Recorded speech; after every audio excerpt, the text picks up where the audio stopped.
বিগত 17 বছর আমরা যে রাজপথে খুব কাছাকাছি দৃশ্যমান আমার আপনার যে ভূমিকা ছিল এটা ফুটে উঠেছে, যার নেতৃত্বে ছিলেন দেশনেত্রী বেগম খালেদা জিয়া।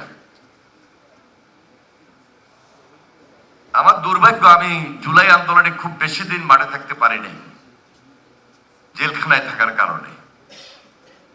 এবং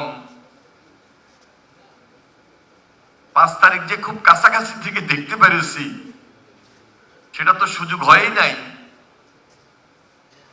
এবং আমাকে আমাদের ইঞ্জিনিয়ার শাওন ইসলাম তুহিন তিনি বললেন যে ভিডিওতে দেখে নিচ্ছেন কিনা বা টিভিতে দেখেছেন কিনা, সেটাও দেখার সুযোগ হয়নি। জেল থেকে বাইরে হওয়ার পর এই ধরনের ডকুমেন্টারির মাধ্যমেই আমাকে সবকিছু দেখতে হয়েছে। আমরা 17 বছরের 17টা জুলাই পার করেছি এবং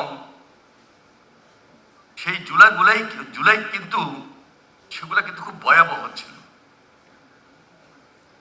36 জুলাইয়ের মতোই ভয়ঙ্কর ছিল। আমার নিজের যে নির্বাচনী এলাকা, সেই নির্বাচনী এলাকায় প্রায় শতাধিক নেতা কর্মী গুম এবং খুনের শিকার হয়েছিল। এটা বলার কারণটা হলো এই যে 36 দিন আমরা যে জুলাইটা পেয়েছি, এটা ভিতটা তৈরি হয়েছে 17 বছরের জুলাই থেকে। এবং আমি পার্লামেন্টেও ক্যাটাগরিক্যালি বলার চেষ্টা করেছি, আজকে এই যে ডকুমেন্টারিটার মধ্যে একটা বারের জন্য আমি আপনি দেখি নাই যে আমরা বিএনপি যারা করি, আমরা কোথাও বলেছি এই ডকুমেন্টারির বাহিরেও, ইভেন মাননীয় প্রধানমন্ত্রী বারবার বলার চেষ্টা করেছেন যে জুলাই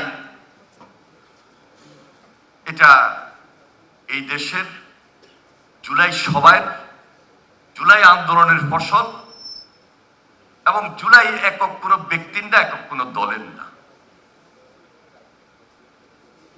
বৈষম্য বিরোধী ছাত্র আন্দোলন যখন শুরু হয় তখন জেনারেল স্টুডেন্টরা মেধার জন্য তারা এই আন্দোলন শুরু করেছিল এবং এই আন্দোলনে প্রজন্মের যারা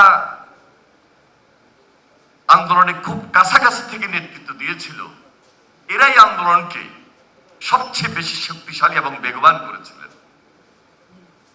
এবং আমরা রাজনৈতিক দলগুলা যে যেখানে পেরেছি, যে যেখানে ছিলাম, আমরা বরাবরই চেয়েছি যে এই প্রজন্মের নেতৃত্বে একটা আন্দোলন হোক এবং যে আন্দোলনটা একটা পর্যায়ে গিয়ে রাষ্ট্র মেরামত এবং রাষ্ট্র সংস্কারের পথে গিয়ে দাঁড়িয়েছিল। এবং সেখান থেকে সবাই মিলে আন্দোলনটাকে বেগবান করার মধ্য দিয়ে 5 আগস্ট আমরা পেয়েছি। এবং সেই 5 আগস্ট সবার আন্দোলনের মুখে শেখ হাসিনা শেষ পর্যন্ত পালিয়ে যেতে বাধ্য। এই আন্দোলনে যারা বিগত দিনগুলোতে শহীদ হয়েছেন, গুম হয়েছেন, খুন হয়েছেন, আমি তাদের আত্মার মাগফিরাত কামনা করছি।